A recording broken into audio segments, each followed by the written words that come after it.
আলু পোস্ত তো খেয়েছো, কিন্তু বড়ি দিয়ে আলু পোস্ত খেয়েছো কি? একবার ট্রাই করে দেখো।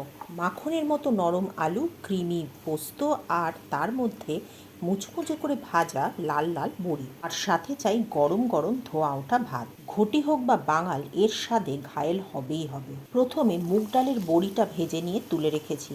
তারপরে কড়াইয়ের মধ্যে দিয়ে দিয়েছি কালো জিরে ফোড়ন, আর সাথে দিয়েছি ডুমো করে কেটে রাখা দুটো বড় সাইজের আলু। এর সাথে দিয়েছি একটা মিডিয়াম সাইজের স্লাইস করে নেওয়া পেঁয়াজ আর 3-4টে চেরা কাঁচা লঙ্কা। খানিক নাড়াচাড়া করে পেঁয়াজটা যখন গোলাপি গোলাপি হয়ে এসেছে, তখন এর মধ্যে দিয়েছি হলুদ আর নুন। আলুটা ভাজা হতে থাক ততক্ষণ 3 টেবিল চামচ পোস্ত প্রথমে শুকনো করে গুঁড়ো করে, তারপরে জল দিয়ে একটা ঘন পেস্ট বানিয়ে দিয়ে দিয়েছি আলুর মধ্যে। পোস্তটা দিয়ে কিছুক্ষণ নাড়াচাড়া করে তারপর এর মধ্যে দিয়েছি জল, আর সাথে দিয়েছি ভেজে রাখা বড়িগুলো। ভাজতে ভাজতেই আলুটা প্রায় 60% পর্যন্ত নরম হয়ে গিয়েছিল, তাই খুব অল্প পরিমাণ জল দিয়ে 5 মিনিট চাপা দিয়ে রান্না করলেই এই পোস্ত তৈরি হয়ে যাবে। এই পদটি রান্না করতে চাই মাত্র 3টি মশলা: নুন, হলুদ আর পোস্ত বাটা। শুধু এতেই বাজিমাত।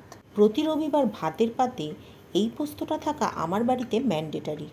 একবার বানিয়ে খেয়ে দেখো, এই পোস্তর স্বাদ মুখে লেগে থাকবে, কথা দিচ্ছি।